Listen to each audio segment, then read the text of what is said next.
Have you ever heard a story and immediately called the truth in question? Surely it couldn't have happened like that, right? That seems too scripted or too far-fetched to be real. War is full of shockingly bloody, awful accounts and stories. Welcome to American Soldier.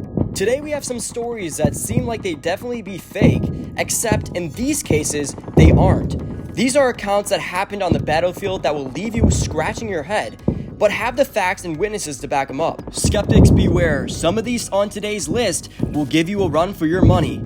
Make sure you leave a like down below and subscribe to the channel with post notifications. That way, you'll never miss a single incredible video. Now let's get into it. One P51 Mustang fighter plane takes down 30 to 40 German fighters and protects bomber squadron on its own. In January of 1944, James H. Howard and the entire squadron of P51 Mustangs were tasked with escorting an American bomber squadron. They got into combat with Nazi fighter planes and all of the German fighters were eventually either driven off or shot down. Suddenly, they were surrounded by about 30 to 40 more German soldiers while the rest of the P51 Mustang fighters were separated, leaving Howard all alone in his mission.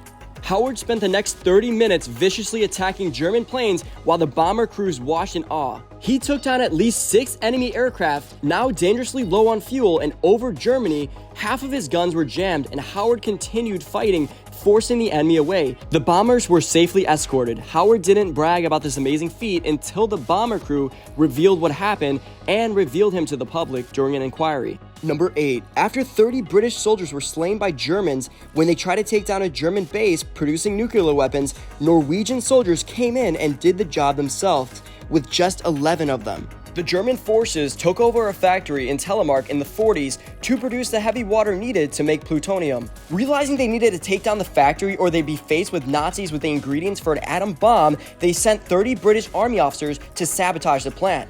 The entire group was killed between the awful weather conditions and the Gestapo. With no other choice, they sent in 11 Norwegian soldiers to do the job in their stead. The base was highly defended, covered in mines, guards, and floodlights, and the only way in was the Nazi-held bridge over a 660-foot ice gorge. At least that's what the Germans thought. The Norwegians, however, climbed down the supposedly unscalable ice gorge, sneaking into the factory.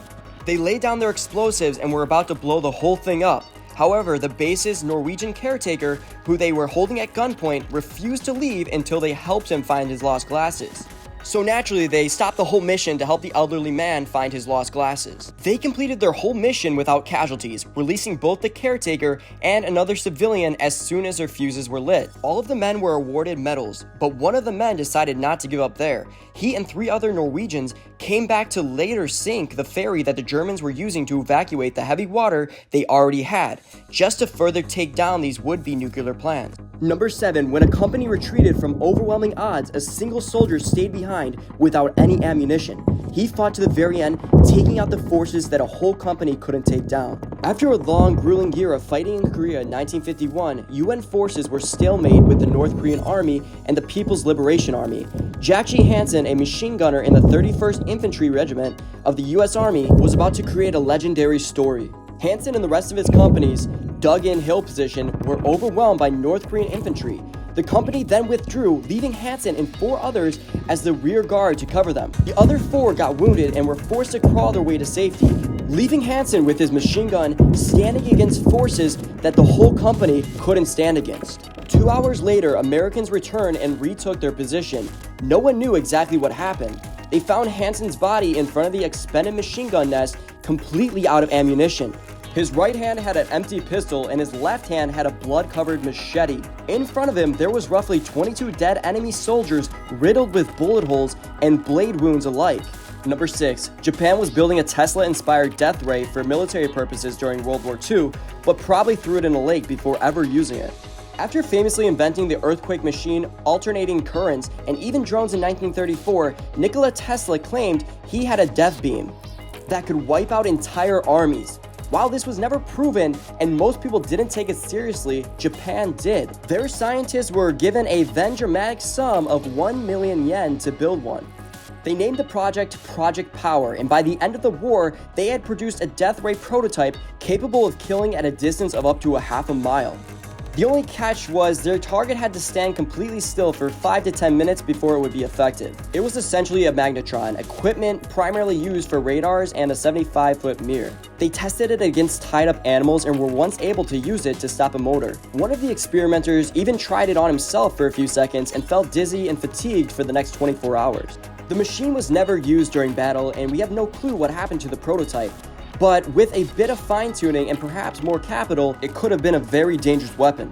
In reality, we'll never really know how close they came to its use, as some say it was simply thrown into a lake. Number 5, while carrying a broadsword, longboard, and a full set of bagpipes, an English officer escaped Nazi imprisonment by walking away twice, and was disappointed the war ended so soon. There are a lot of crazy soldiers out there, so gaining the reputation among fellow fighters as being a bit crazy is a bit impressive. Jack Churchill, Fighting Jack, or Mad Jack was just as crazy as they came. He was best known for the phrase, "Any officer who goes into battle without his sword is improperly dressed," and he lived by this. He'd run into battle clutching a Scottish broadsword, longbow, and a complete set of bagpipes. Interestingly enough, he wasn't even Scottish. After officer training and 10 years of service, he took some time to be an actor, male model, and newspaper competition, later winning matches for archery and bagpipe playing.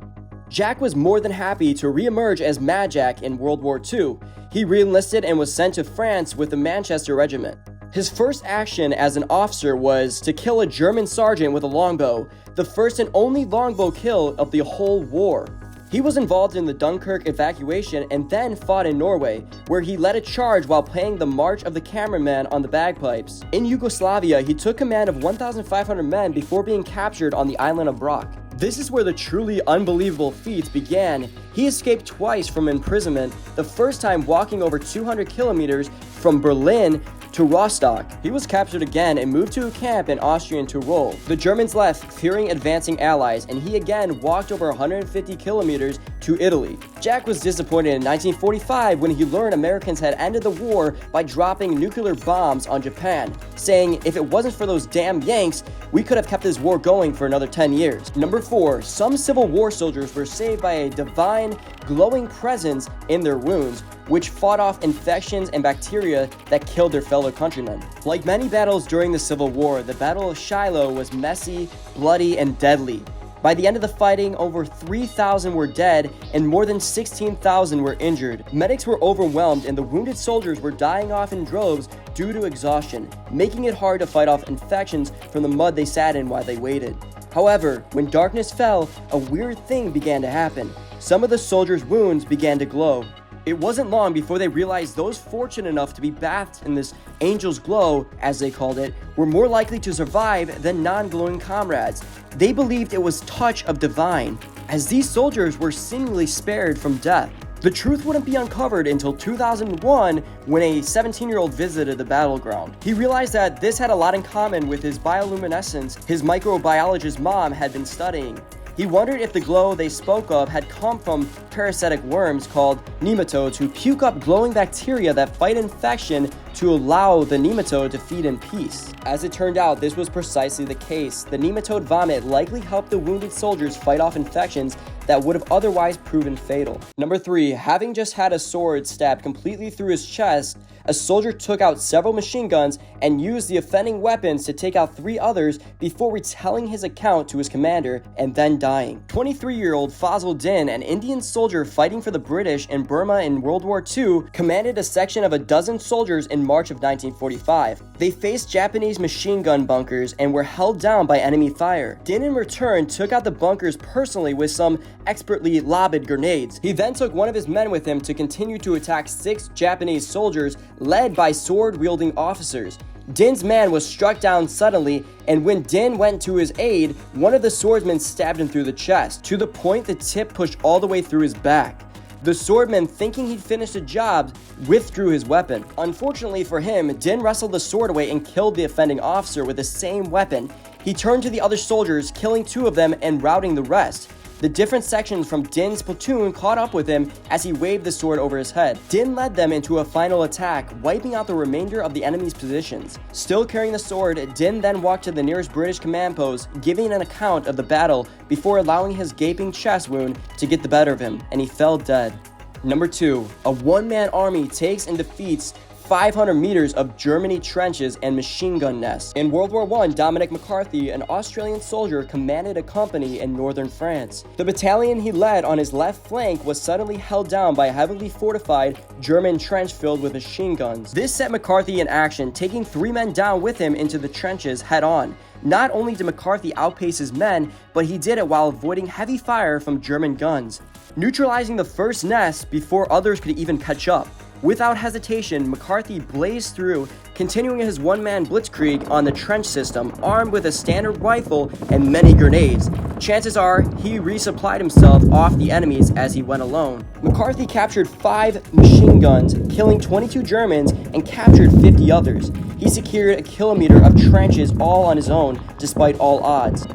Number 1. Immediately after having his leg blown off in an ambush, an army private made moves against 60 enemy soldiers, 3 tanks, and a 20mm anti-aircraft gun covering his patrol's retreat, and took down 4 enemy soldiers with him. Private Herbert Christian was on patrol in central Italy along with 12 other men. They were ambushed by a force of at least 60 soldiers and 3 tanks at a range of just 30 yards. A tank then sheared off his right leg upon initial contact.